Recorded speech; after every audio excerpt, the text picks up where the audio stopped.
Είναι εδώ ο Χριστόδουλος Ιαννού. Πρέπει να σου πω ότι βεβαίως έχει κάνει πολλά άλλα πράγματα ως ηθοποιός. Αλλά τώρα τα οποία δεν μας είχαν δημιουργήσει προβλήματα. Ναι. Τώρα μας δημιουργήσει προβλήματα με τη διαφήμιση. Δεν ξέρεις πώς να πεις στη γυναίκα σου ότι το βράδυ θα έρθουν οι φίλοι σου να δείτε μπάλα και να πιείτε μπύρες. Πες της, αγάπη μου, το βράδυ θα έρθουν οι φίλοι μου να δούμε μπάλα και να πιούμε μπύρες. Απλά πράγματα. Σε πολλά σπίτια έχουν τεθεί ζητήματα. Γιατί σου λέει δηλαδή αυτός τι παριστάνει, τόσο μάγες είστε. Οι γυναίκες εκνευρίζονται πάρα πολύ περισσότερες. Καταρχήν είναι πάρα πολύ απλά τα πράγματα. Αυτό είναι και το κόνσεπτ. Είναι απλά τα πράγματα. Δηλαδή? Οι γυναίκες δεν θέλουν να ακούσουν μια δικαιολογία, μια οποιαδήποτε δικαιολογία. Είναι έξυπνες. Είναι πιο έξυπνες από εμάς. Ευχαριστούμε πάρα πολύ. Οι γυναίκες θέλουν να ακούσουν την αλήθεια. Ότι σήμερα. Κάπου το πάει. Ας πούμε, Ναι, το πάει καλά μέχρι εγώ, στιγμής. από τον εαυτό μου κρίνοντας. Δηλαδή η εμπειρία μου συνίσταται σε αυτό που συμβαίνει σε μένα. Για πες. Όταν θέλω να βγω με ένα φίλο μου, ήθελα να βγω, είχα πρόβλημα.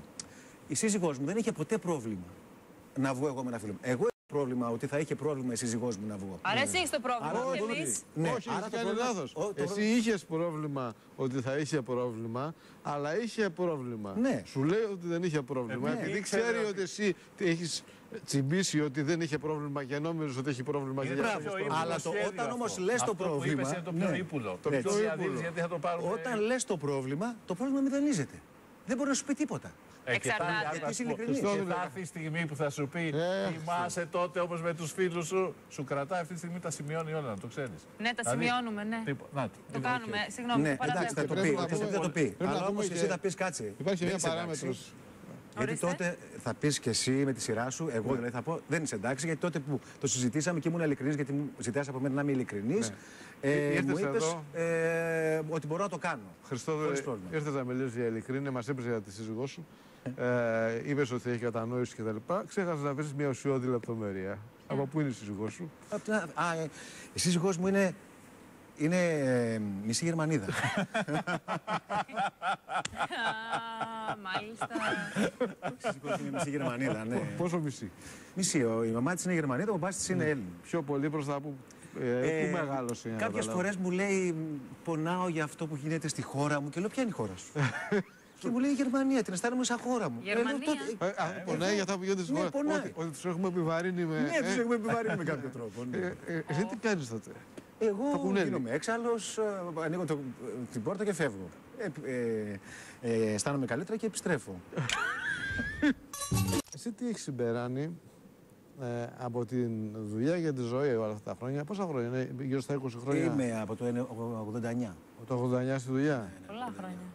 Και πού, σε ποιον Τελείωσα τη σχολή του Κρατικού Θεάτρου Βορείου Ελλάδος και τότε υπήρχε μια απόφαση ότι αυτοί που θα τελειώνουν πρώτοι τους παίρνει το θέατρο ως αριστούχους και βρίσκουν δουλειά κατευθείαν. Με πήρε το θέατρο. Τα ωραία μέτρα αυτά. Ναι, αυτά τα ωραία, τα υπέροχα μέτρα. Επί Πασόκ είχαν θεσπιστεί Μέχρι το αυτά. 2000. Είχα και κατέβαινα και στην Αθήνα για κάποιες δουλειές. Δούλευα και εδώ για κάτι τρίμηνα, τετράμηνα με κάποιες παραστάσεις και αυτά. Και το 2001 αποφάσισα να φύγω και να έρθω στην Αθήνα και να δουλέψω εδώ. Αρκετά μεγάλος αποφάσισες λοιπόν να αφήσεις τη Θεσσαλονίκη και να έρθεις στην Αθήνα. Δεν ήθελα να φύγω. Αγαπούσα τόσο πολύ αυτή την πόλη που δεν ήθελα με τίποτα να φύγω. Ήθελα να μείνω εκεί και να παλέψω να αλλάξουμε τα πράγματα. Να σε ρωτήσω κάτι, εδώ έρχεσαι στην Αθήνα Έρχομαι στην Αθήνα το μόνος σου, σαν αρχίζεις από την αρχή, έτσι δεν Ναι, είναι? ναι, ξεκινάω από την Έχοντας αρχή. τα μπαγκάζια σου, τη δραστηριότητά σου, Στο κρατικό την καριέρα θέατρο. που είναι στο κρατικό, αλλά Κάποιες χωρίς. οριμίες οι οποίοι μου λέγανε κατέβα στην Αθήνα, να δουλέψει εδώ και Είχε αυτά. και δουλειές Αλλά τότε τότε. όλοι είχαν δουλειές και Ναι. είχαν ήδη κλεισμένα τα πράγματα. Έτυχε όμως να δουλέψω αμέσως σχεδόν από τύχη στο πρώτο έργο στο έργο που μόλις έγραψε ο Ανδρέας Στάικος, στις επικίνδυνες μαγειρικές, στο θέατρο Χιτήριο. Έκανα το Δημήτρη. Έχει γίνει και ταινία. Εγώ έγινε και ταινία, ναι. Και μετά πήγα στη ΣΤΟΑ, ένας φίλος αγαπημένος εδώ που είχε μια ομάδα όπου κάναμε κάποιες δουλειές δικές μας και τις αγάπησα πάρα πολύ και αγάπησα και την ομάδα και μετά έκανα τον Caveman μαζί με τον Γεράσιμο τον Γενατά, η τηλεόραση με τη Μιρέλα Παπαϊκονόμου, στο Έτσι Ξαφνικά, στο Μοβ Ροζ, που είναι Τώρα στους Βασιλιάδες. Τώρα στους Πρόσφατα. Βασιλιάδες, Πολυκατοικία, Αλάκης Γλυκούλης, όλα αυτά. Αλλά πόρτες, χτυπάς πόρτες. Ναι. σπίτι δηλαδή μόνο σου πήγαινες και έλεγες. Αυτό που λέει χτυπάς πόρτες ορίστε είναι το βαριά βιογραφικό μου. κουβέντα. Το βιογραφικό μου, ναι, έχω κάνει αυτά και Εξήγησε αυτά. λίγο Και πας πόρτες. Δηλαδή πας και λες, γεια σας, θέλω να δουλέψω. Κάποτε μου είχε πει ένας σκηνοθέτης ότι μωρέ, ήθελα πολύ να δουλέψω μαζί σου. Και μου λέει, και δεν μου το πες. Πού θες να ξέρω ότι εσύ θες να δουλέψεις μαζί μου.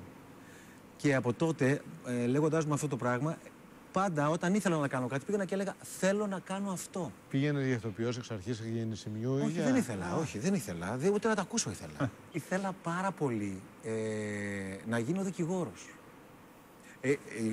Στο σπίτι μου έχω 2 αδερφές μεγαλύτερες. Είσαι μόνος. Δεν έχω ξανακούσει άνθρωπο να θέλει να γίνει δικηγόρος και να μην. Έγινε. Δηλαδή οι περισσότεροι λέγανε δεν θέλω να γίνω δικηγόρος, αλλά μπήκα στην νομική. Ευτυχώς που δεν έγινε, γιατί πήγα στα δικαστήρια πριν από λίγο καιρό και είδα και λέω: δεν θέλω να. Ευτυχώς που δεν έγινε. Δεν είναι αυτό το επάγγελμα που νόμιζα. Για τους βασιλιάδες πήγες. Ναι, για τους βασιλιάδες. Άσχημο κι αυτό. Άσχημο, ναι, αλλά έπρεπε να το κάνουμε για να διασφαλίσουμε τα χρήματά μου. Για τους βασιλιάδες που. Για τις πληρωμές. Αλλιώς δεν. Γίνανε και πιο άσχημα γίνονται, οπότε Ναι. πάρει καλά τώρα. Για πες και πώς βρέθηκες να είσαι ηθοποιός. Δούλευα σε μια καφετέρια ή καφετερία, δεν ξέρω πώς τονίζεται. Και εκεί με τους διάφορους φίλους έλεγα ανέκδοτα. Και τα έλεγα πολύ παραστατικά. Και από στη μεριά έρχεται ένας φίλος και μου λέει: ρε εσύ, έχουμε μια ομάδα θεατρική. Και έχουμε ένα σύλλογο δηλαδή και έχει μια ομάδα θεατρική. Και κάνουμε κάθε χρόνο ένα χορό. Θες να έρθεις να παίξεις ένα σκετσάκι. Λέω, δεν πας καλά. Όχι, με τίποτα. Ναι, αλλά το σπίτι μου ήταν. Περνούσα για να πάω από εκεί. Όταν ήθελα να πάω στο σπίτι, περνούσα από εκεί.